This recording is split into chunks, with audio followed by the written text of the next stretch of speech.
Hi, friends. Susan Blackwell from the Spark File here to let you know that the doors are open for the Spark File Illume, a 9-month group creativity coaching mastermind that invites you to be the Chief Creative Officer and Chief Marketing Officer of your creativity. But what does that mean?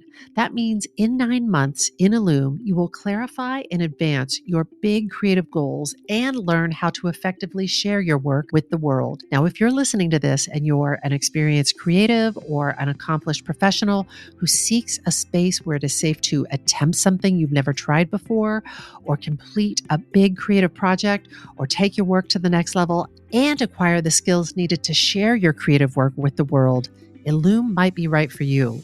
We are calling in emotionally intelligent, high-functioning creatives who are ready to level up. You can find out more by going to thesparkfile.com/Illume, but do it now to find out if Illume is right for you and to save with early bird discounts. That's thesparkfile.com/Illume. Take a leap, take a risk. Go to thesparkfile.com/Illume and join us for Illume. The SparkFile podcast may contain profanity and other adult content. Please use your discretion. When I bump into something that inspires me, I dump it in my spark file. Could be something that I want to make or how I want to be. I pump it in my spark file. I jump into my spark file. Let's open up the spark file. Welcome to the Spark File, your one-stop high school musical for creative inspiration. I'm Laura Camion. And I'm Susan Blackwell. If you're an OG listener, welcome back, Sparkler. If you're joining us for the first time, welcome. But you may be asking yourself, what exactly is a Spark File? Where do I get one? What do I file in it? These are such good questions, and we do have answers. A Spark File is a place where you consistently collect all your inspirations and fascinations. Here's the deal. We are makers who make all kinds of things. If you're like us and you're making stuff all the time or want to be making stuff all the time, you know the wellspring of inspiration can run a little dry. So we're on the lookout for fresh ideas, images, and inspiration that spark our creativity and pique our curiosity, things that inspire us to get up off of our asses and make things like this podcast. I forgot.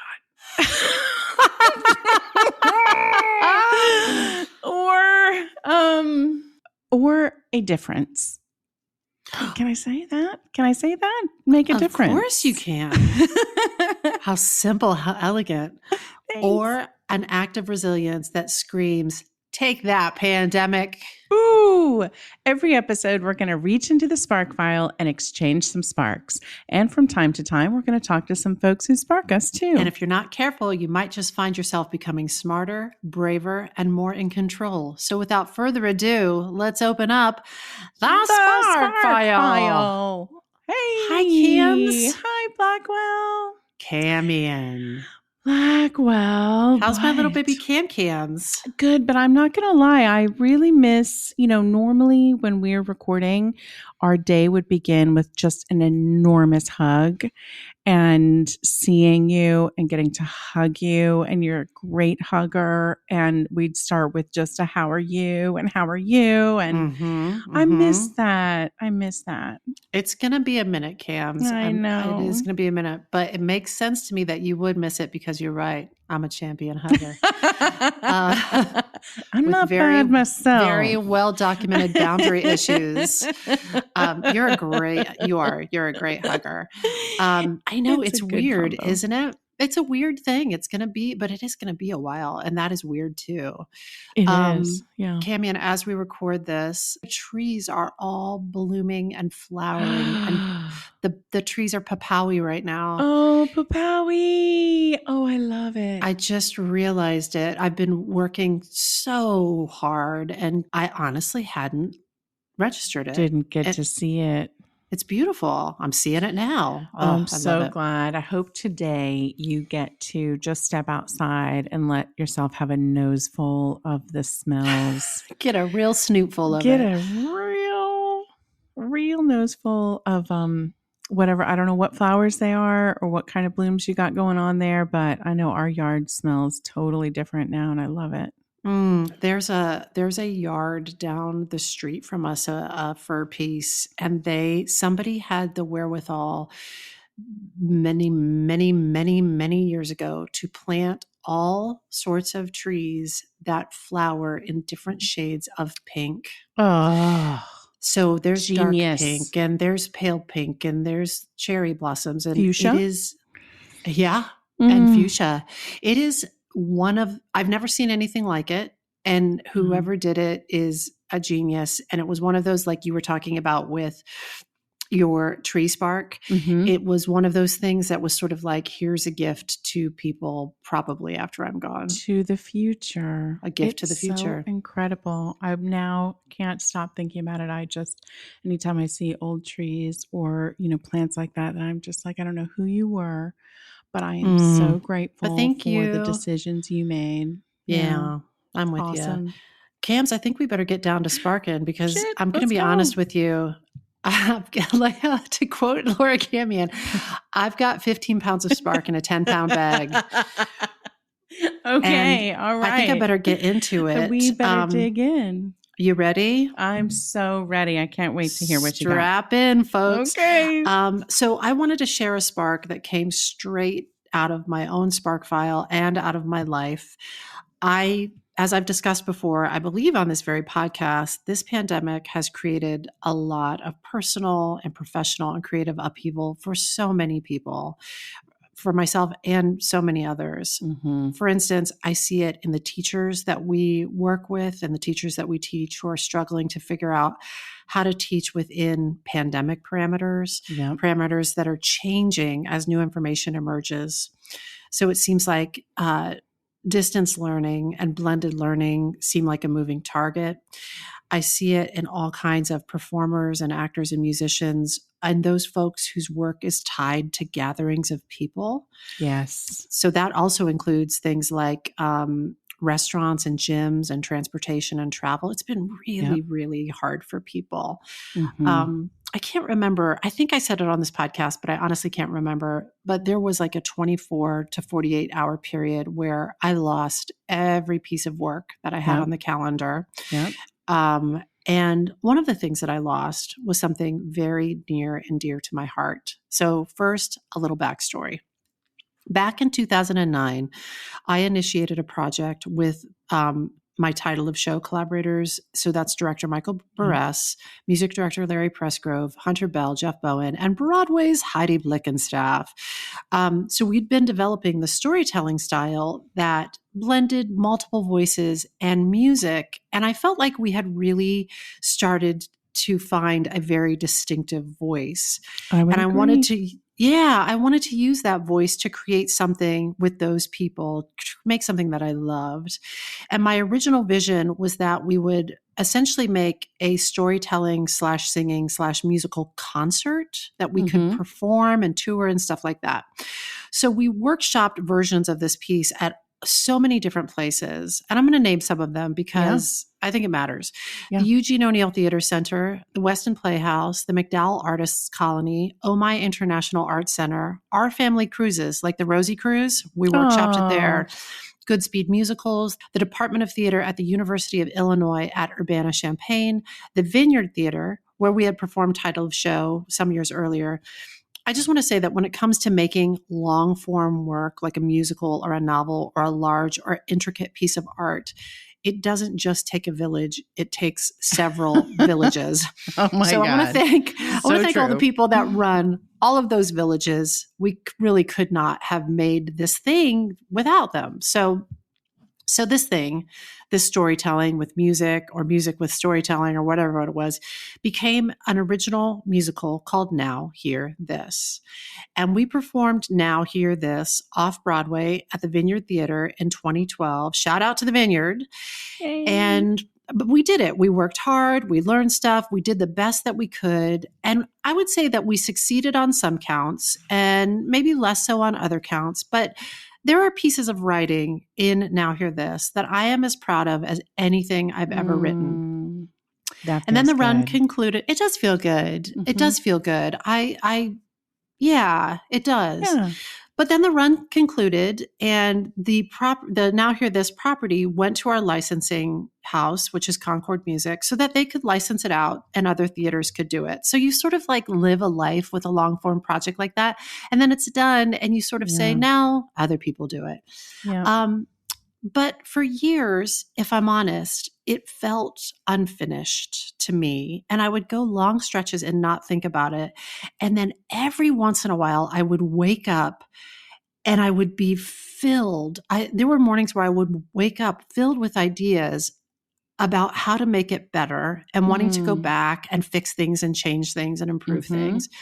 So after that happened a few times, I started talking with Hunter Bell, who co-wrote the book with me, about taking another swing at it. And then we roped Jeff Bowen back in. Jeff wrote the music and the lyrics. So for the past year, we have been reworking that show. And we were trying to do some really specific things in addition to just like, I don't know. We wanted to make it more flexible so that a theater with a cast of 4 people or a cast of 40 people or a cast of 400 people could perform it. And we wanted to make it so that if you had a keyboard, you could do the show, or if you had a full band, you could do the show. And we wanted to make it modular so that a theater could do the full length version. And then they would have really clear instructions if they wanted to do, for instance, a 45-minute cutting for a theater festival or a competition. They would have super clear instructions how to do that. We also, and this was probably one of the most important things to me, wanted to make it was originally set on 4 actors, myself, Hunter Bell, Heidi Blickenstaff, and Jeff Bowen. And I was interested in making it as non-gendered and as inclusive as possible so that as many different types of people could play all different parts, regardless of who originated the part. Yeah. So we were envisioning, it was like, it was like, that's a cool idea. And then when we got into it, I was like, oh my gosh, this is a complicated puzzle. Because what we were envisioning was something like a choose your own adventure element to it with really super clear rules of engagement in the script so that people could follow along easily while still maintaining the intention of the piece. So that's right. Round about this time, the wonderful Scott Barnhart, who is a friend in real life and a friend of the Spark File. Hi, Scott. Listeners might know Scott if they're familiar with the original cast of Book of Mormon. Scott Barnhart. Did you see that show, Cams? Yes, several times.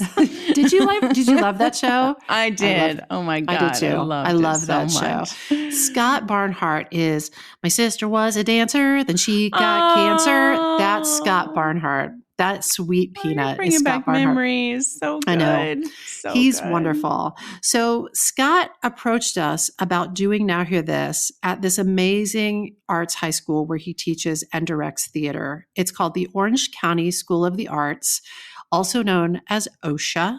OCSA, OSHA. And we were all, hells yes. How would you feel, Scott Barnhart, about beta testing this new flexible, modular, gamified, non-gendered version of the show? And he was all, hells yes. And we were all, hells yes back at him. And everybody was all, hells yes. So we dug in. And we worked really hard and we got the script all ready. And Scott and his co-director, Peter Marinaro, and musical director, Christopher Smith, cast the show with 20 cast members. And then on top of that, there were 9 student docents and this whole squad of additional creative leaders. And I scheduled time to go out in March of 2020 to work with the cast during rehearsals and to do master classes. And all of this stuff was scheduled and plane tickets were purchased and they dug into rehearsals and they were about 3 weeks into those rehearsals. And then guess what happened? Only Laura Camion could have predicted it. A pandemic struck. A pandemic. Can I just say, even you mentioning that is bringing back so many memories because we were doing, as usual, a lot of work leading up to, and there was this little block of time that was like, okay, I'm going to be in California during this time. And so we're like working before that and planning for after that. And then as it was coming up upon us, we would start to have those like, if that's happening, Exactly. of course it's happening. I mean, this is crazy, right? Things aren't going to get canceled, right? And with the span of those like 4 days, ultimately, every single thing that year, I'm just having very visceral memories of that time. It all got shut. Everybody, Yeah. it's so funny at that time. My experience was people were like, I think we're going to go ahead. I think we're going to go ahead. Yep. I think we're going to. And then it was like 24 hours. Everybody was like, nope, everything's canceled. We're not going ahead. Yeah. It was tough. It was a tough time for so many reasons. Financially, it was tough. Creatively, it was tough. Yep. I kind of got into bed for a couple of days and was just like, see you on the other side. Yeah. And then can I just pull the blanket over and like wake up when this is done? Yeah. So I talked with one of the cast members of that production of Now.Here.This. Mm-hmm. Their name is Adam Castrillon. Hi, Adam. Hi, Adam. As a graduating senior, Now.Here.This was going to be Adam's last performance at OSHA. And he told me about the moment he learned about the cancellation. He was in his AP Environmental Science class, and they have this, it's sort of a newscast video that airs to the entire school called Art Attack. And the dean came on to the video to say that all performances were canceled, obviously, including Now.Here.This. And Adam said he walked around for the entire day with a cloud over his head. This was his last experience doing an OSHA show, and this was how it was going to end. This was his senior year coming to an end. Another graduating senior named Nathan Burke told me that he remembers his last day at school being total crap. Everyone was in a terrible mood. It was raining buckets. He was sitting in his car and he saw 6 kids ditch school because they didn't want to be there anymore. And he went home with this, what the hell is next? Total uncertainty of life being put on pause. Yet another graduating senior named Maggie Giddon was in TAP class when she got the email learning that all live performances, including Now.Here.This, were canceled. And she said she got so angry. And that day that she learned of the cancellation, again, was her last day being on campus as a senior. And she said, in retrospect, she wished that she could have a do-over. She wishes that her last memory of being on campus wasn't colored with that anger.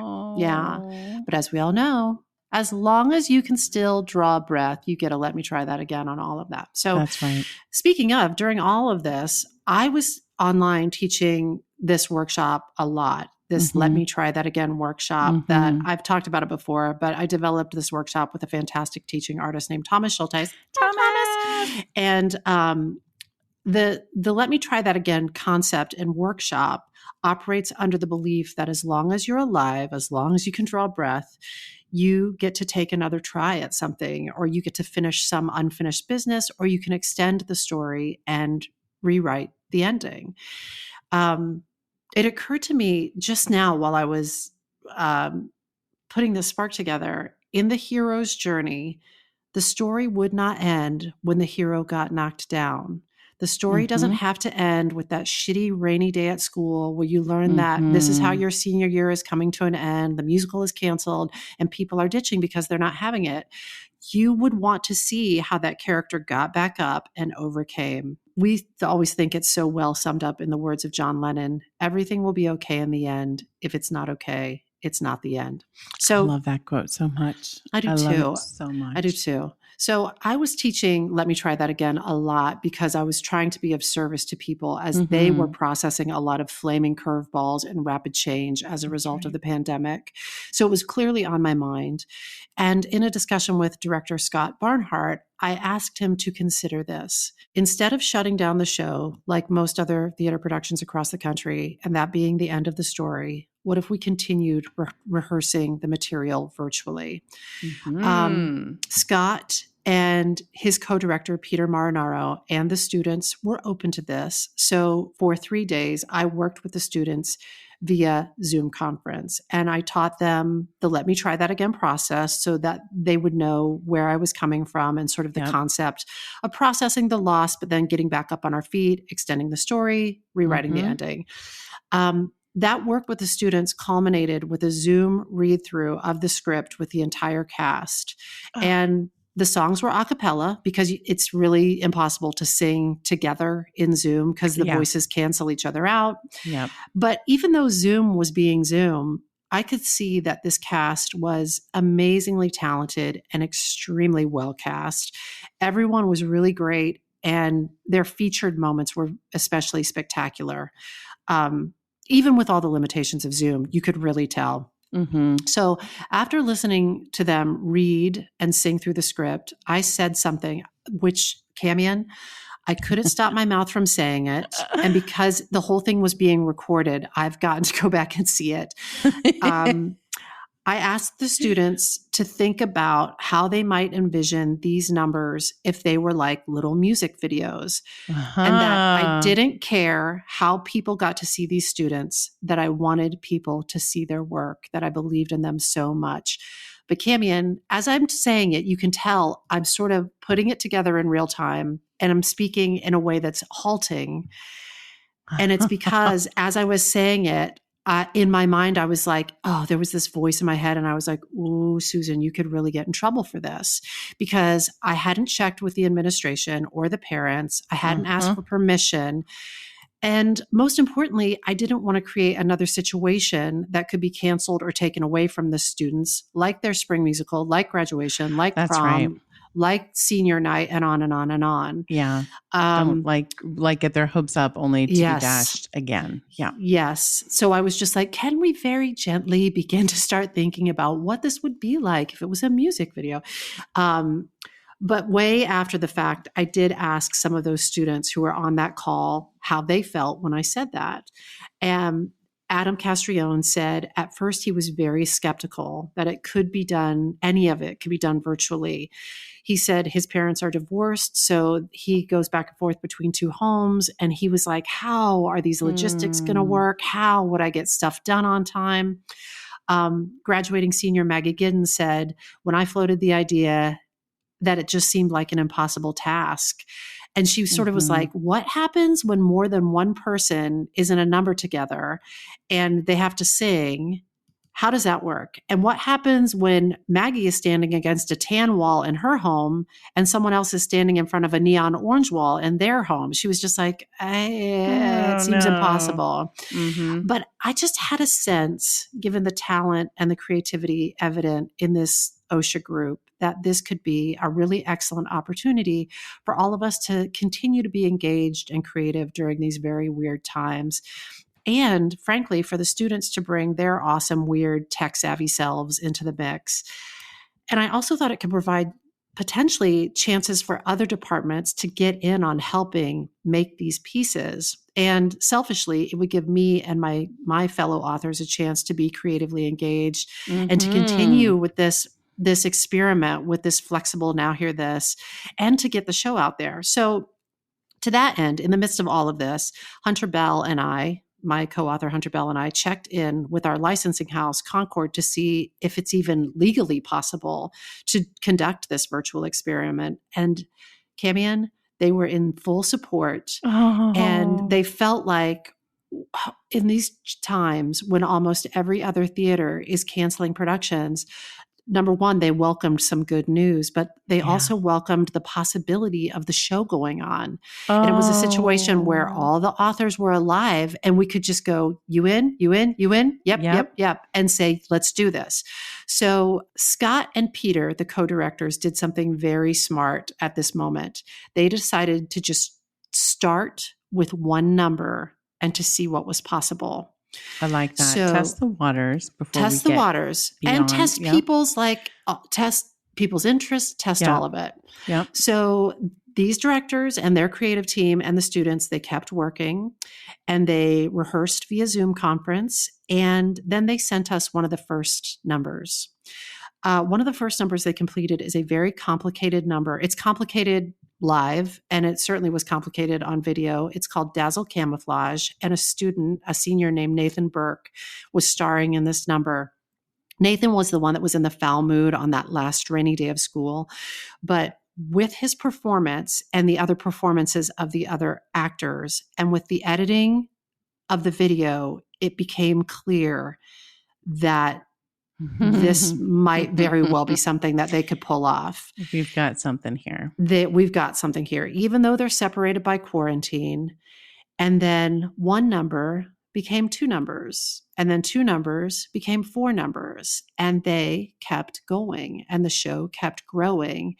And the team was growing too. So Maggie Giddens, the senior who had been worried about the logistics of her in front of her tan wall and someone else in front of their orange wall, said that once they had more rehearsals and once she figured out how to tape herself and she began seeing snippets of things, it became a way to celebrate the seniors, to celebrate their bond during the show in this crazy time, to celebrate the end of their high school days, and to celebrate their friendships.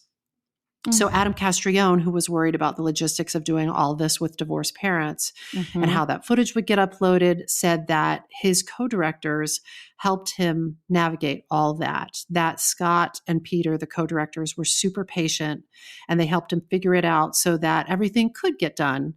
And he said that when quarantine began, he had wondered how he would be active and creative during this time, and that this process kept him active and kept him creative.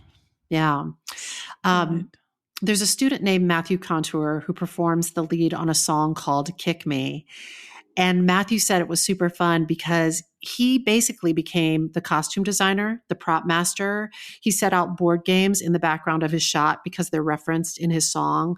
Les Mis is also referenced in his song. So he made his own Les Mis flag out of a shirt and a broom. And I was like, Matthew, I wondered how you did that. He said it was so fun to have that much creative freedom that he never would have had if they had done it on stage in the traditional way. He never would have been expected to make his own costumes, make his own props. And he even had his family appear in his videos doing,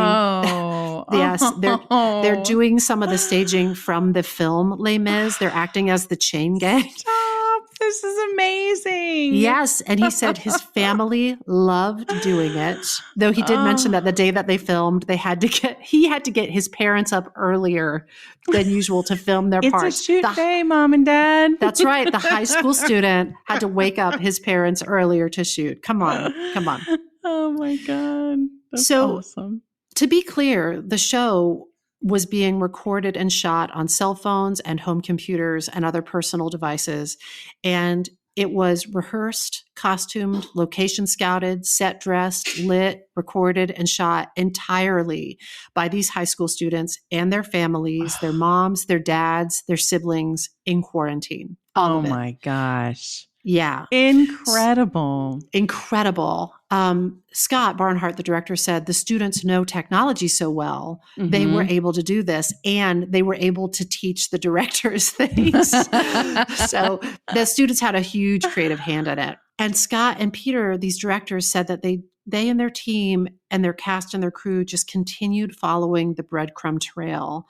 And there was this moment when this really weird, delightful thing really started to come together. But there were some important factors at play, and I think this is relevant to talk about. They said they had 3 weeks together in a rehearsal room before quarantine began. And while that wasn't mandatory, it didn't hurt that they had that time together. Yeah. All the right people were together to make this happen, including everyone at OSHA, the authors, Concord, the licensing house. They said the material really lent itself, that the student performers could costume it with what they had, and they, because it's contemporary material, they related to it very readily. They had 2 directors that spoke the same language, shared the same vision, and were on the same page even before the pandemic. And because of the workload of what they were trying to accomplish, it was really helpful to have 2 directors plus additional support staff. This is something that we talked about before we launched, and we were all in agreement on. No one on the creative team, in the cast, or in their families got sick. And that was really important and really fortunate. And we had agreed in advance that if that did happen, we would absolutely pause and prioritize those sorts of real life circumstances. Yes. Because, it's a pandemic. So that is possible. First and of course first. It takes, Yeah. exactly. Yeah. But nobody got sick, thankfully. Wow. Another thing that's important to acknowledge is the technology piece. All of the students had cell phones that they could record on. And that is a big deal because when it comes to things like this, the playing field is not level for all students and it's not level for all schools. And that leads to a bigger conversation about equity and privilege. There's a privilege to the fact that all those students had a cell phone. There just is. That's right. Scott did say that there are things that could be made even with a Chromebook, and that ultimately the success wasn't from the phones and technology. The success came from the planning, the logistics, the workflow, and at the end of the day, the commitment of a group of people who wanted to do something.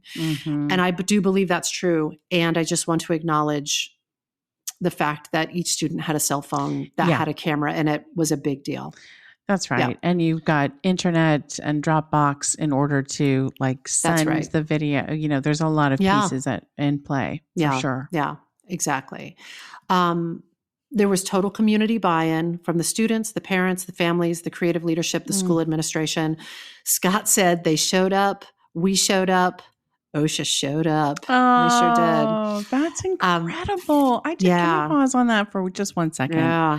It is also, just as it's not a given that everyone's going to have the technology, it is not a given that the adults in this scene are going to prioritize this, make sure it can get done, play their part, help out, support, encourage, teach. Absolutely. All those things. The adults and the students, frankly, because if the students were like hard pass, then why bother? Yeah. More on that in a moment, though. Okay. It's incredible. Director Peter Marnaro said he was scared because he hadn't directed anything on film. He comes from the land of theater and dance, but he said it all sort of translated and that it felt like they were running a little movie studio as they figured out technology. They could give better and clearer notes to the students, and they were organizing their files and their workflow.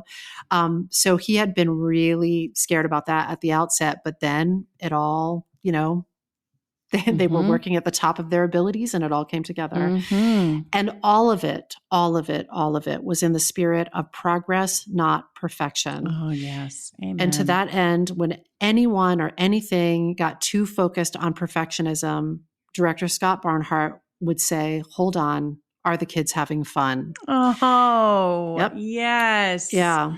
Other helpful mantras included, how about it's okay? How about you just keep showing up? And how about you just let it be where it is today? Oh, gosh. Which I love. And when we would all come together and talk about this and meet and plot and scheme, the mantra was grant grace.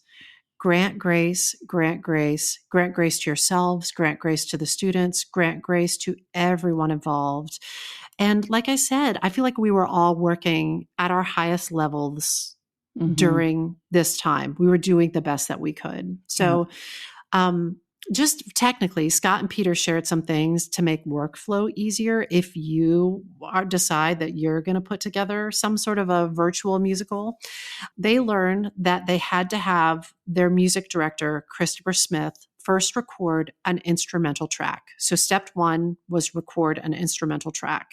Okay. And typically they would then have a lead singer record the first vocal track. So they would listen with an earphone on to the instrumental track and record their vocal performance clean on a separate device like an iPhone or a laptop. Mhm. And then that lead singer would upload their track to a very well-organized Dropbox, and an editor would marry that vocal track to that bass instrumental track. And then that track would be sent to the other vocalists on that number so that they could attune with it and perform against it. And then they would upload their vocal tracks to a Dropbox, and an editor would marry it all together. And the directors mentioned that it was best to record the vocalists' tracks in a closet with lots of soft fabric around them to baffle the sound. But something that I love this, in the spirit of don't let perfect be the enemy of good. Yeah. They encourage the editors to keep glitches in. So there are moments, if anything got too polished or too professional, they would say, no, we just want that crunchiness and that authenticity. They didn't want to pretend that they had this outrageous budget for a movie musical. Scott said, those glitches felt very Brechtian. I want to see the rope that's holding up the flying angel so that you never get into full fantasy. You're aware we're in quarantine, in social distancing. There was no one but their families holding that camera, which I love. Mm-hmm. I think all of this really gave the students a chance to be wildly creative and self-expressed. For example, for the number Golden Palace, which I've talked about on this podcast, Tristan Leach was the lead performer, and she wanted each performer in the number. She had this idea that she wanted each performer in the number to portray their Golden Palace, that space in their home where they felt creative. So for Tristan, it was her coloring, and she did these beautiful pages in her coloring book. And then she put her colored pages up on the window of her home.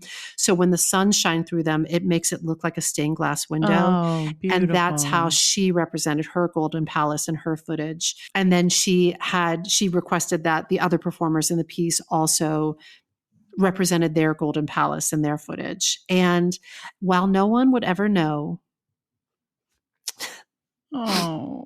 embedded in her performance is a tribute to her dear friend, Kelly Rice, who passed away. And she knew that her performance in Golden Palace would make him proud. And I just love that she has that captured in perpetuity on video. I do too. And that she had the freedom to do that. Like the creative opportunity in here is beyond what you might have been able to do on stage, in the moment. Yes. It's so incredible. That's layers on layers. And because the directors couldn't be everywhere where the students were filming, the students had to make creative choices and had to be, they had to be inventive and self-expressed at every turn. So I love that it created possibility and opportunity for them. Several students talked about how doing this show virtually will give their loved ones who live in another part of the world a chance to see them perform in their spring musical. Cast member Noe Mayushige said she knew her family overseas would be able to see this, which made it even scarier, but it actually became very empowering for her to perform it. And the change for her happened when she realized how fun it was to film and how confident she felt looking at her footage. She felt good about it and she felt proud about it. Cambria Gallo said that doing the show was a challenge because she felt like the material was so personal to the people who had made it, and she wanted to honor that. But she said that also made the material really relatable, and the whole experience was really great for her because it stretched her mind, and she gained confidence and courage from the whole experience. Yes. She said the digital aspect helped her let go of her perfectionism. Doing it live, you have one shot, but she had the opportunity to film herself over and over and over again. She said she filmed herself hundreds of times, and at a certain point, she had to teach herself to let it go. Mariah Williams, who performs the lead in a song called I Rarely Schedule Nothing, said that she had been told all her life that she lights up the stage, but she didn't know it or believe it because she couldn't see herself. And then they were watching this footage of a number that she's in called Get Into It. And she said she looked like she was having a ball. And for the first time in her life, she saw what other people have been seeing. She saw her love for theater up on that screen. And that has made her feel confident. I haven't seen all the numbers, but for for the one I have seen is this number, More Life, which comes very early in the show. And director Peter Marinaro, when they were figuring out how they were going to portray this number, he went around the Zoom room and asked the performers, what is the one thing you would do right now if quarantine wasn't stopping you? And then Peter built a number around those responses. Oh. So the number begins with them attending a virtual class in a Zoom room, just totally zombied out. And then their minds travel into Technicolor of what they would be doing if they weren't in quarantine. And Camian, it's so funny because it's such an upbeat song. And the minute I saw the first one of them, like in a pandemic mask, I just lost it. I was so moved by this idea of them getting to even virtually like step out of that like quarantine lockdown experience, which I found very moving. I spoke to Terrence Schaefer, who is a senior school administrator at OSHA, and he described the meeting where director Scott Barnhart showed him and OSHA founder Dr. Ralph Opasek one of the numbers via Zoom conference. Taryn talked about how, as he watched it, tears came into his eyes. He said because of his professional affiliations with other schools and other art schools, he's seen that, as of now, schools are figuring out ways to do virtual performances and showcases and master classes with artists who are quarantined right now. He's seeing teachers offer dance or acting classes online, but he hasn't seen anything quite like this. And while nobody would have chosen this, the fact that they were able to leverage technology to innovate during this time is amazing. Yep. And he was never cautious about it. He was never trepidatious about it. He was just so encouraged by the faculty and the staff who just rolled up their sleeves and made the most of this. And he said he was just so filled with gratitude and pride, which I loved. Yes. So I asked more people, I talked to more people surrounding the production, what this was like for them, including the parents of performer Maggie Giddens. Kevin and Gina Giddens, holla Giddens, told me that Maggie eats, sleeps, and breathes theater, so having her work on Now.Here.This at home was normal. But here's the twist. Instead of them just showing up on opening night to see the show, they got to be a part of the process. They were the costumers. They were the set designers. They were scouting locations to film. They were holding the camera. They were part of the crew. And that made it more special because it's Maggie's last show at OSHA. No. And just a little side spark. I want to talk for a second about Gina Giddens. Okay. Gina Giddens teaches junior high history and English. And she said, even with this pandemic, her 8th graders deserve every celebration they have coming their way. They had to cancel their field trip to Washington, D.C., and in its place, Gina created a virtual field trip. Every day, experts visit their Zoom classrooms and talk to the students about historic locations that they were scheduled to visit on their field trip. And every subject is in on this virtual field trip. So in English, they're studying novels set during the Civil War and set in Gettysburg. And in math, they're studying the budget of a trip. She calls it their virtual East Coast study trip, and she's even had T-shirts printed, and you are a spark, Gina Giddens. That is a spark of a teacher. Giddens. That's well done. Amazing. That is delivering on a promise right there. That is a teacher right there. Wow. So back to Now.Here.This. Gina said that she saw that it gave the students something that they could control, and it gave meaning to this time. It gave them a purpose. It proved that impossible things can be done. Gina said that she posted about it on her social media, and another educator tagged their theater teacher and said, see, people are doing this. Let's get going. So for Scott Barnhart, one of the directors, he said he's proud of the organization and the communication and the flow of the project, even in the face of a pandemic. And by and large, everyone felt supported and secure in this really insecure time. Yeah. And that he got the sense that the students forgot the limitations of quarantine for a few moments, and that was huge. And also, he's a video editor now. With all he was learning, someone learned some skills. Yeah, he felt like a student. He expanded his skills. That's exactly right, Camian. For That's Peter incredible. Marinaro, who loves to prepare, in conjunction with his preparation, he learned that he can really rely on his instincts. And he also really relied on the students for their creative ideas when his spark tank was dry, which I think is a Oh. beautiful lesson. Audrey Hempel, a graduating senior, said that her favorite song in the show from the jump was this song that Jeff Bowen wrote called Then Comes You. And she knew she loved it musically, but she couldn't quite place the significance of it when they were doing it live. But online, it clicked. They call it their senior number, and they made Then Comes You a love song to each other. Oh. And they did it by selecting photos of all the graduating seniors from deep in their camera rolls, going back to 7th grade and 9th grade, pictures of them eating bagels and doing face masks in the kitchen. They would take those photos and they would put them in their video for that song. And she said it's become her favorite moment in the show. For her, it feels like the perfect ending to her high school experience. She said, this whole time has been hard, but this has been a really beautiful thing. And I don't think we would have been able to do the show and this song in the same way in live theater. In a Zoom call last night, Audrey said that this experience gave a new meaning to the phrase, the show must go on. And Jeff Bowen added, line. So I credit Audrey and Jeff with the title of my spark today, the show must go on line. And I am so happy and proud to announce that the show will go on and will go online May 14th through 17th at youtube.com/weareosha. That's this week. That's right. This week. Oh my Yes, God, I'm girly. excited. Yep. So it's WEAREOCSA, youtube.com/weareosha.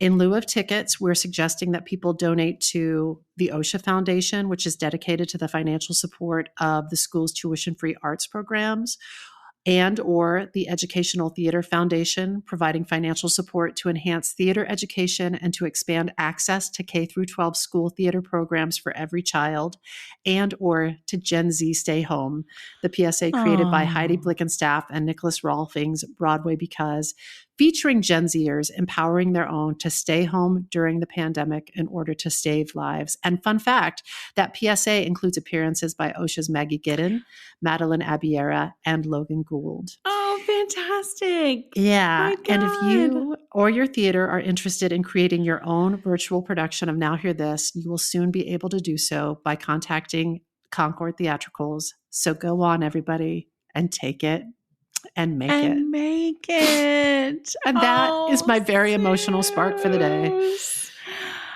Speaking of wanting to hug you, I just want to put my arms around you right now. I'm so proud of you. I'm so excited for you. I'm so grateful for you. This entire community has had this incredible experience thanks to you and everyone else's unwillingness to just crawl under the covers. You just were like, that's not what we're going to do here. Well, I appreciate it, but I just have to, I don't know, I just have to reflect the shine onto the people that have really done that heavy lifting. Yeah. That creative team and those students and those families, everybody really, I think, worked really hard, but also had a lot of fun doing it. Yeah. And I have to say, in looking back, I think this is going to be such a badge of honor for all the people involved in it, that they didn't just sort of take the punch, hit the ground and stay down, that they stood up, dusted off, and were like, let me try that again on this. I don't know. I feel so proud. I feel so proud to just get to, I don't know, be a part of it in a small way and hopefully shine some light of possibility for other people who are seeking ways to be self-expressed and be creative, even with the limitations that we're experiencing right now. Oh, here's another fun fact. What? The parents were just saying that the students were running to go to these rehearsals online on Zoom. in ways that they weren't really seeing with some of the other schoolwork.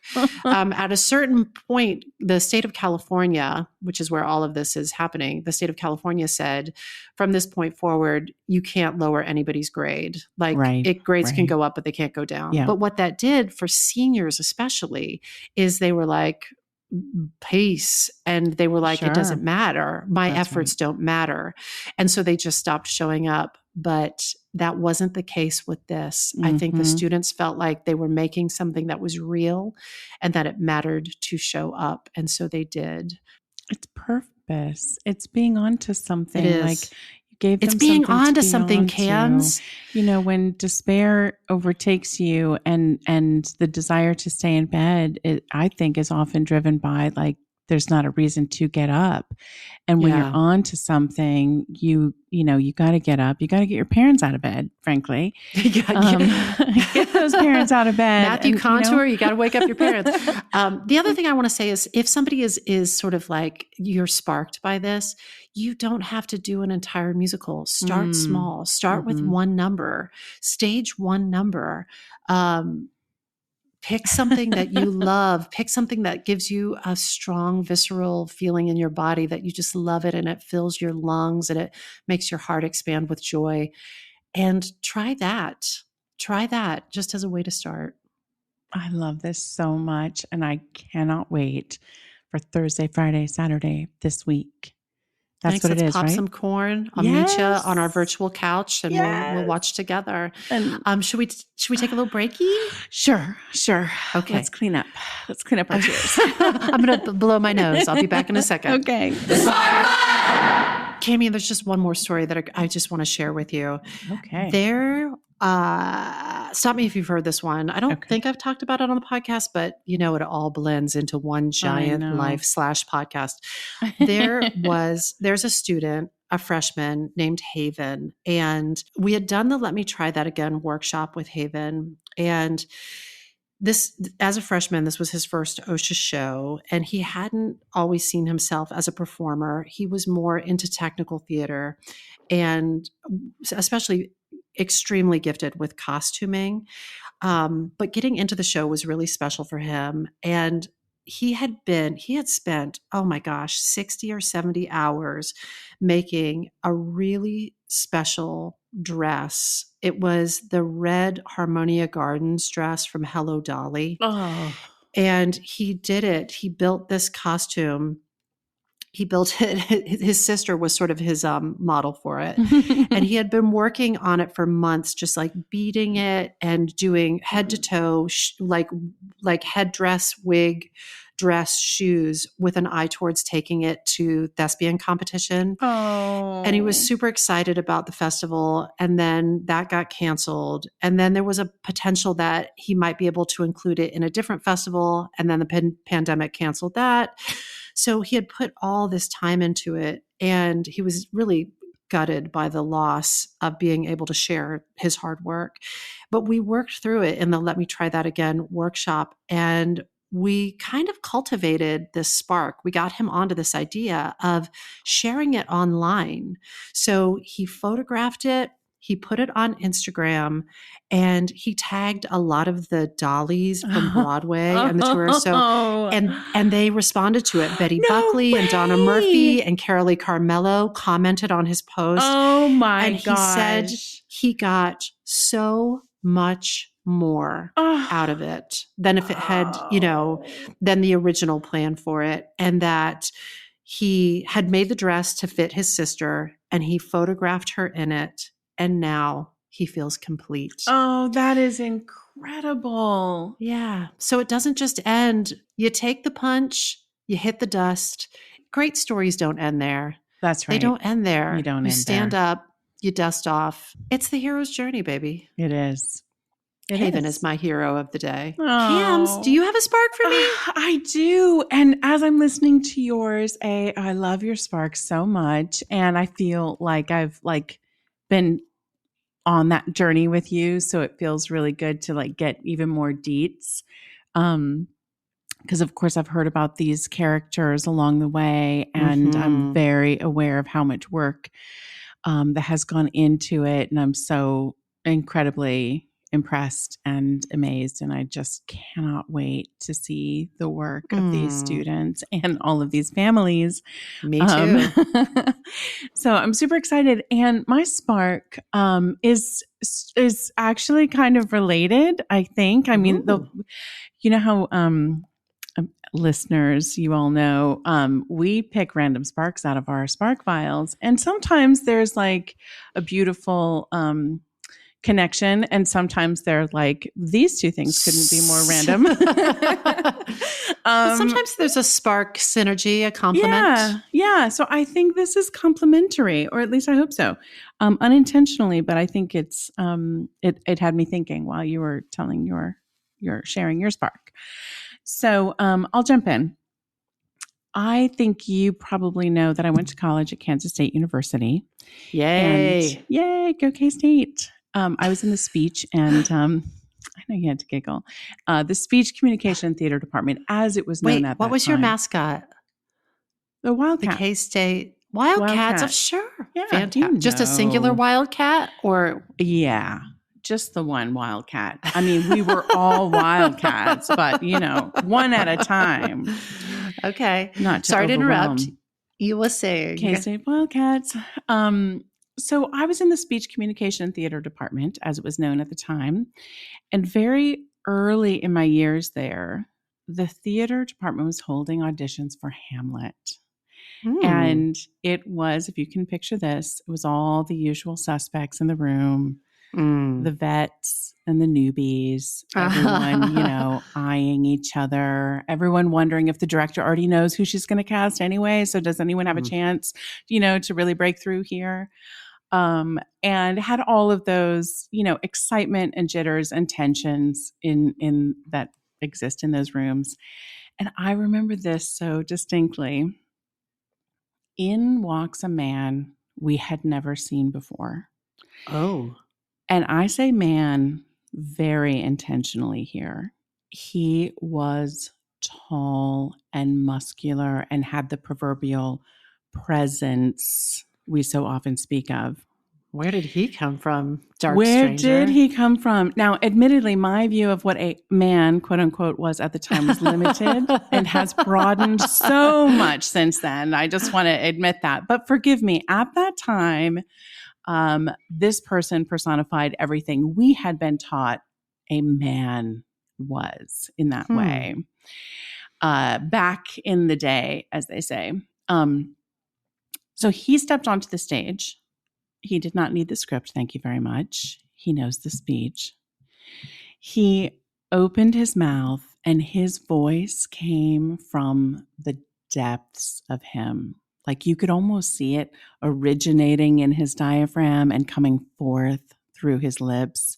His feet were planted on the stage as though he himself had popowied right there, burst to life from downstage center, his life force now extending outward from the pool of light he was in, or the pool of light that emanated from within him. Which was it? Whoa. We will never know. Yes, paint a picture, Cavian. Yes. Everyone in the room stopped breathing. He literally sucked the breath right out of each and every one of us. Who the hell was this man? Is he a new theater major? Where did he come from? Can we keep him? This man was Taylor Molly. It turns out Taylor Molly was a grad student from the English department, and no, he had no intention of majoring in theater, but he thought it would be fun to exercise the old muscles, as they say, and participate in getting Shakespeare on its feet. So he graced us with his presence for a few months. He performed in Hamlet, not the title role, which was given very rightly to my dear friend and incredible talent, Kevin Kelly. Hi, but Kevin. Nonetheless, hi, Kevin. But nonetheless, Taylor left his mark in all of our hearts, for sure. Years later, I moved to New York, And at that time, there was a huge poetry slam movement happening. It's the late 90s/early 2000s. I wasn't personally a part of this poetry slam movement, I'll have you know, but I was in the like third Saturn ring around Got it. You know, like people at Blue Man Group were into it, so I would hear about it. And like a soft murmur, I started to hear this name, Taylor Mali. Taylor Mali. And I was like, could that be the same Taylor Mali? I mean, You'd it had have been to think years. it's a pretty distinctive name. It is, but last time I saw him was, you know, at Kansas State University years and years prior. So imagine my surprise when one day, standing on the subway platform, waiting for the NR train, I see him, Taylor Mali. I walk up to him and I say, "Hi, Taylor, I went to K-State." And he cuts me off and he says, "Hi, Laura, I know you. How are you?" And I was like, oh my God. I'm so, you know, I'm sure I was a freshman or something when all that transpired. So I was like, he didn't know me. I don't even know. I don't even remember what I played in Hamlet. So he proceeded to chat with me, and I find out that he's a teacher and a poet. And yes, indeed, he is the poet on everyone's mind lately. He's been doing a poem that he wrote about teaching, and he thinks it's going pretty well. I assure him he has the world buzzing. And I say, you know, I've heard so much about it. I think it's working. Whatever you're doing, keep it up. I congratulate him on putting teachers on the map, as it were, and getting people talking about it. And just like that, he's off again, and I am still breathless. I think now when I reflect back on it, I think what he had that stunned me so much in my younger years is the power of conviction. Like he never doubted himself, or never appeared to anway. And for me, that was just, that was just something foreign to me. Yeah. But something like told me if he was rocking the world with poems about teaching, and the world was listening, and that made me really proud, so proud, like on behalf of my dad and my brother, my uncles, my aunt, like all the teachers in my life. This past week, I'm not sure if you know, but you likely do. This past week was National Teacher Appreciation Week. I did not know. Yeah. It was National Teacher Appreciation Week. Oh. And I was reminded of Taylor Mali and his poetry at this time. And of course, now you can find videos of him performing his poetry on YouTube and beyond, I'm sure. So I went back and listened to him performing, and I was so moved. You know, in this new paradigm, in this moment in time, I'm not aware of any other moment in our recent history when the work of teachers has been more universally appreciated, you know? And I'm getting choked up about it, but it's just like this whole experience has thrown parents into the role of teacher, and in addition to everything else they're trying to do. And I think it's caused so many people to realize the incredible thought and care that goes into understanding a child as a learner specifically, because it's a very different thing. You know, you can love your child, want the best for them, and want them to learn, but understanding their mind as a learner, great teachers understand how to help a child learn and how to stimulate a love of learning that can last a lifetime. It's so much more than just getting your child to retain information. Yes. So it may feel like a small thing, but I'm really grateful that there is a moment to pause and think of our teachers. We actually have Eleanor Roosevelt to thank for that, because in 1953, she persuaded Congress to declare a National Teachers' Day. over Oh, time. Yeah, I know. It's like, thanks, Eleanor. I mean, who's thinking Yeah. of that? She was. She was. So she persuaded them to declare this National Teachers Day, and there still is, like, last Tuesday was National Teachers Day, but over time it's really expanded to be like a week-long celebration the first week of May every year. And of course, it's meant to recognize the dedicated educators across the country and the lasting contributions that they make to our lives and the lives of students everywhere. Yes. So I thought, if you don't mind, I might mention just a few of the teachers I have had whose influence helped to shape who I am. This is Just a few. awesome. And Okay. what a great complimentary spark. I know. I was listening to yours. I was like, oh, this is going to be one of those just lovely I have a matches. huge smile on my face right now. Yay. Well done. Thanks, Blackwell. Let's hear it for these teachers. All right. So a few from junior high and high school: Mr. Montag, Mr. Henry, Mrs. Johnson, Mr. Vinduska. But then there was Mrs. Hode. Mrs. Hode taught the AP English class, and she was one of those. She was one of those mysterious older women that everyone wondered about. I mean, everyone in Kansas in the 1980s, at least. What kind of life had she led? I mean, we knew she lived alone, but why? Since when? She dressed a bit seductively, but very possibly by accident. No one knew if she intentionally left too many buttons unbuttoned on her blouse or if she just forgot to button them. Oh, Mrs. Hode. She was a little bit freewheeling in that way.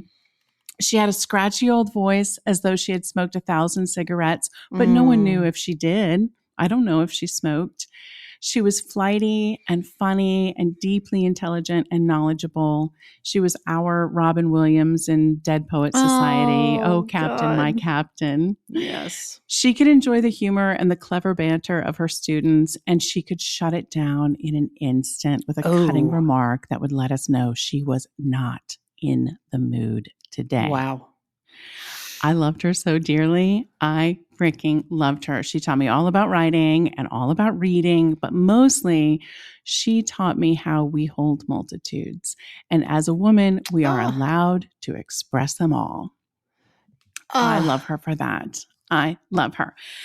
And then there were the most pivotal group of teachers in the theater and communications department at Kansas State University: Kate Anderson, Charlotte McFarland, Lou Shelton, Marcy Mahler, Craig Brown. I certainly would not be the same human being I am today without them. I think I have to confess something that, Suze, I think we've probably talked about this, but it's a confession. Like, growing up in the Midwest, I'm sure I had a bit of a confidence gap that's not always, but often prevalent in the Midwest. And it's this belief that anything or anyone that comes from one of the coasts, New York City or Los Angeles specifically, right? They must automatically be better, more talented, more experienced, or all of the above.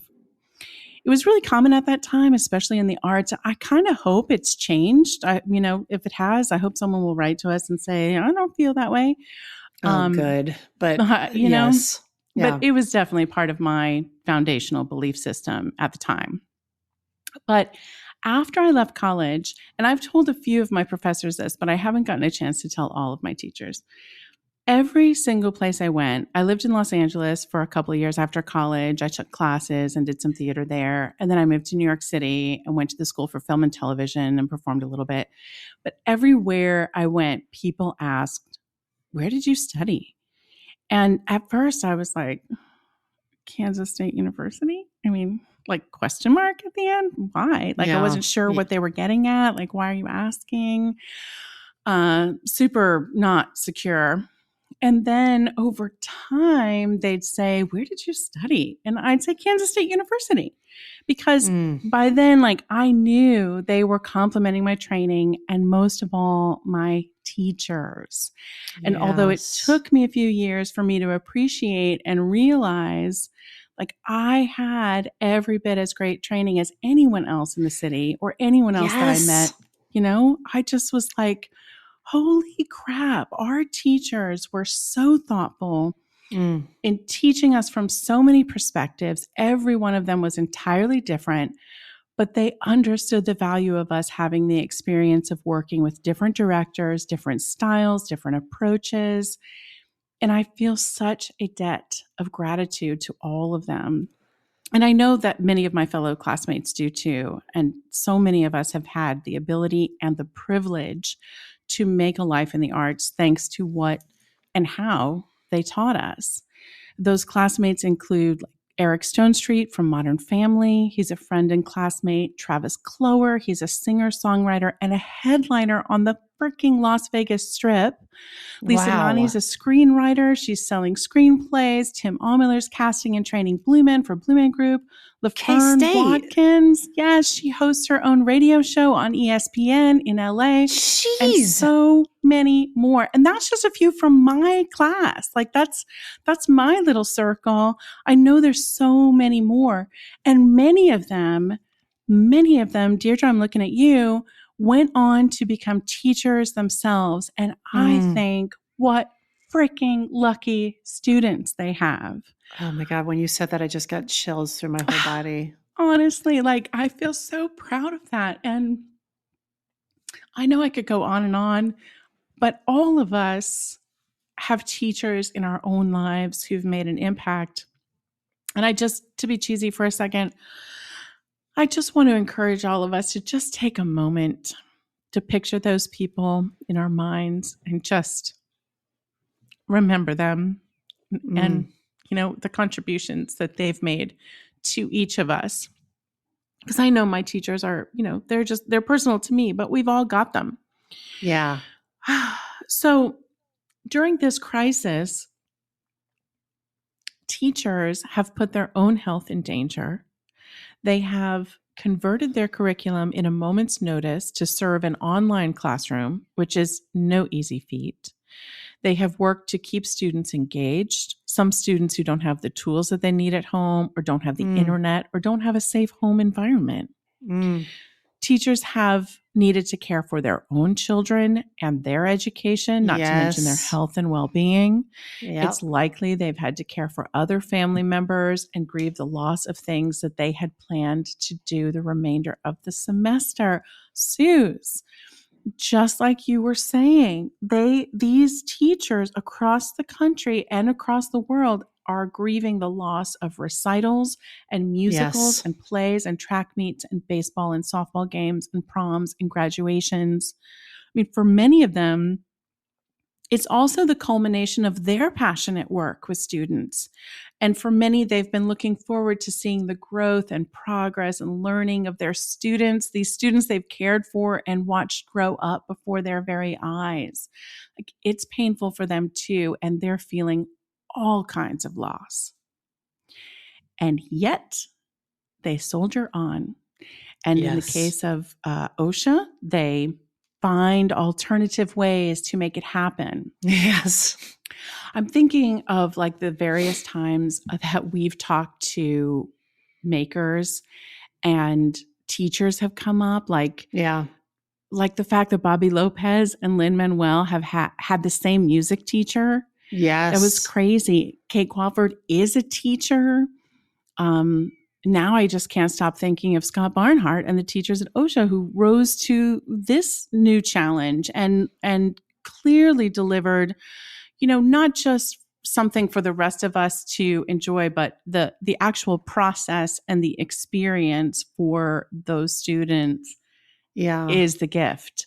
You know what I mean? And how much, when I was talking with Gina Giddens last night, we were saying how much those students have learned, how much through it's not history class and it's not math class, but how much the students and the teachers have learned throughout making that musical. I also think about Leslie Odom Jr. talking about his wonderful teacher, who I think essentially spun his life around in the best possible way. Yep. And then teachers like Billy Porter. I was going to say Billy Porter. Yes.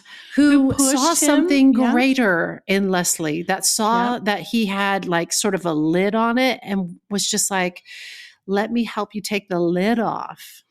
Yes. I mean, so many people can point to a pivotal moment with a teacher or pivotal teachers that made all the difference, really, of whether or not they pursued their passion. It's it's such an enormous debt of gratitude that I feel like my little spark sack can't hold it, but but we're trying. We're trying. So there's so many teachers that have risen to sort of a level of appreciation in our culture. I don't know if you know, Confucius was the first paid teacher on record. Like really? Way back. Yeah. I had no idea. Did not know that, did you? Nope. Helen Keller. There's a teacher for you. Yes. On television, the teachers on Glee, on Fame, The Simpsons, The Wonder Years, Saved by the Bell, Breaking Bad, Welcome Back, Kotter. I mean, so many more. Of course, the voice of the teacher from Peanuts. The trumpet. Oh, right. Key and Peele have this fantastic video about a substitute teacher who can't get any of the white kids' names right. Do you remember that?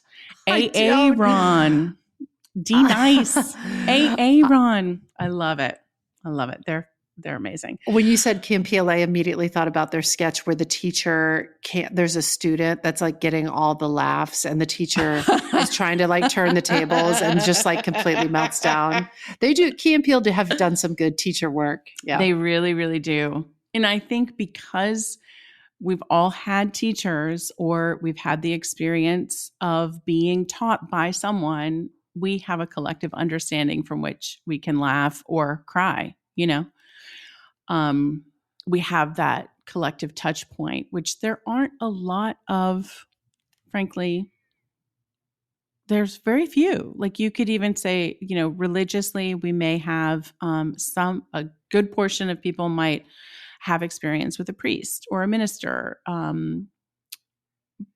not. Oh, I not see everyone. What you mean. They're an archetype. Yes. And there's a universality to it. Yeah, yes, there's but they're an archetype that most of us have experienced in the same way that many of us have experienced what it's like to have parents. That's right. We've experienced what it's like to have teachers. That is correct. So I think that makes them fascinating fodder for creative characters. But the teaching profession has historically been one that we know we need, but we haven't always shown our appreciation in terms of salaries. In fact, throughout history, it's never, historically, never been a high-paying job. We've gone through ups and downs in regard to status culturally, but suffice to say, here on the Spark File, we love teachers. We work with many, many teachers in a variety of capacities, and we are grateful for the fact that they are literally propping up the entire educational system right now through this pandemic. Yeah. They are essential workers and they are heroes.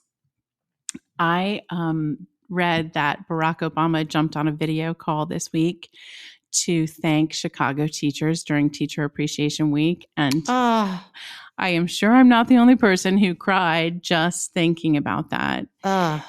In his post about it, he wrote, "There's no limit to the devotion I've seen in teachers like these Chicago public school educators. Their dedication shapes the best parts of who we become." And I think that is just the perfect way to say it. Simply and succinctly, teachers shape the best parts of who we become. So what do we make of it? A practice of gratitude? Maybe you could think of creative ways to thank the teachers in your life. Just a question, perhaps. Maybe you could make an open dialogue of it. If you're working with your child in your makeshift homeschooling situation, you could ask your child, what would your teacher do? And I bet they could tell you. You might learn some new skills. You just and then the student becomes the teacher. That's right.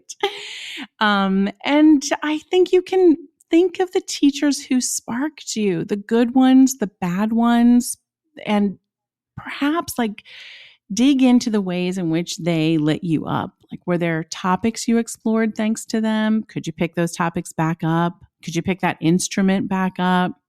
Were there some that taught you lessons that drove you crazy? Are you in a place now where you could explore why that bothered you and what you learned from it? Yeah. It's just good stuff. No matter, the teaching styles, can you assess a bit like how you learn? Are you able to articulate what kind of learner you are? And if you're Taylor Molly, you might write a poem called What Teachers Make. And from that poem, you might write a book, as he did, sharing the joys and the nobility of the profession with the world, truly celebrating what he called the greatest job in the world.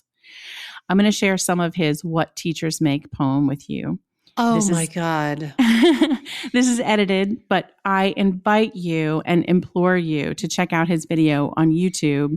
And if possible, we'll share it, because you really should see the Poetry Slam national champion work his magic. Oh, my God. But for now, we'll share this. He says the problem with teachers is, what's a kid going to learn from someone who decided his best option in life was to become a teacher? He reminds the other dinner guests that it's true what they say about teachers. Those who can do, those who can't teach. I decide to bite my tongue instead of his and resist the temptation to remind the dinner guests that it's also true what they say about lawyers, because we're eating, after all, and this is polite conversation. I mean, you're a teacher, Taylor. Be honest. What do you make? And I wish he hadn't done that. Asked me to be honest, because you see, I have this policy about honesty and ass kicking. If you ask for it, then I have to let you have it. You want to know what I make? I make kids work harder than they ever thought they could. I can make a C+ feel like a Congressional Medal of Honor and an A- feel like a slap in the face. I make parents tremble in fear when I call home, "Hi, this is Mr. Molly. I hope I haven't called at a bad time. Just want to talk to you about something your son said today. To the biggest bully in the grade, he said, 'Leave the kid alone.' I still cry sometimes. Don't you?" And that was the noblest act of courage I have ever seen. I make parents see their children for who they are and what they can be. You want to know what I make? I make kids wonder. I make them question. I make them criticize. I make them apologize and mean it. I make them write. I make them read, read, read. I make them show all their work in math and hide it on their final drafts in English. I make them understand that if you've got this ahead, then you follow this, your heart. And if someone ever tries to judge you by what you make, you give them this, the finger. Here, let me break it down for you so you know what I say is true. Teachers make a goddamn difference. Now, what about you? So, if you're listening to this and you are a teacher, I can't stop crying today, Cammie. I'm with you. I'm totally with you. I was like, in the middle of that, I was like, I'm sorry, Taylor. I know you didn't cry through your performance of this. Taylor was a badass. Taylor was a badass, and you should watch his video. But me, I'm going to cry through it. But yeah, if you're listening to this and you are a teacher, thank you, thank you, thank you. If you are listening and you have a teacher, please thank them, thank them, thank them. That's it. That's my spark for today. Oh, Cammie, Blackwell. God bless it. I think that's beautiful. I know that there are teachers right now who are struggling, but they are trying and they're piecing it together and figuring it out. That's and right. Let us dedicate this episode of the Spark File podcast to the teachers. Those teachers and all the teachers. Oh my God. And how about Mrs. Hode? Mrs. Hode. Let's give this one up to Mrs. Hode. Oh, love her Woman of so mystery. Much. And Taylor Molly. Jeez Taylor Louise. Molly. Yeah. Well done. Cami, and that was gorgeous. Thank you. I loved your spark as well. I love our accidentally dedicated episode. Perfect. Isn't that weird? I think it's weird. Maybe it's just something in the air for us. I don't know. We really do not plan this. We don't, but I think it's obvious because then we'll have the strangest combinations of like Colette and something else, like, I don't know. Puppies, but, exactly. You don't know what you're going to get. That's you just don't know what you're going to get. But I guess that's it for today. Yes. Holy moly, we hope this put another bunch of sparks in your file. Listen, if there's a spark you'd like us to explore, or you've taken a spark and fanned it into a creative flame and you'd like to share that, we hope you'll email us at thesparkfile@gmail.com or submit it through our website, thesparkfile.com. We will even happily take your feedback, but you know the price of admission. First, you have to share a creative risk that you have taken recently. You can follow us on social media at The Spark File, and be sure to subscribe to this podcast wherever you get your podcasts. Subscribe, rate, 5-star review it. If you like this podcast, we hope you'll share it with people that you love. And if you didn't like it, honestly, we really don't care and we don't want to hear about it. But thank you so much. But maybe that's just my fatigue talking. What? I don't know. Hey, it's cool. If something tickled your fancy and gets your creative juices flowing, please, please, please know we're writing you a forever permission slip to make that thing that's been knocking at your door. It is your turn to take a spark and fan it into a flame. You got to workflow it. You got to staccato and legato it. You got to figure out, this is a terrible rhyme. You got to workflow it. You got to musically staccato it. You got to figure out a way and then go on with the show it. You got to take it and make it. Oh, Suze, the show must go online. Y'all watch Now.Here.This, May 14th through 17th. I'll be there. YouTube.com/WeAreOCSA. We are OSHA. See you there. Bye, Cans. Bye, babe. When I bump into something that inspires me, I dump it in my spark file. Could be something that I want to make or how I want to be. I pump it in my spark file. I jump into my spark file. Let's open up the spark file. Hi, friends. Susan Blackwell from the Spark File here to let you know that the doors are open for the Spark File Illume, a 9-month group creativity coaching mastermind that invites you to be the Chief Creative Officer and Chief Marketing Officer of your creativity. But what does that mean? That means in 9 months in Illume, you will clarify and advance your big creative goals and learn how to effectively share your work with the world. Now, if you're listening to this and you're an experienced creative or an accomplished professional who seeks a space where it is safe to attempt something you've never tried before, or complete a big creative project, or take your work to the next level and acquire the skills needed to share your creative work with the world, Illume might be right for you. We are calling in emotionally intelligent, high-functioning creatives who are ready to level up.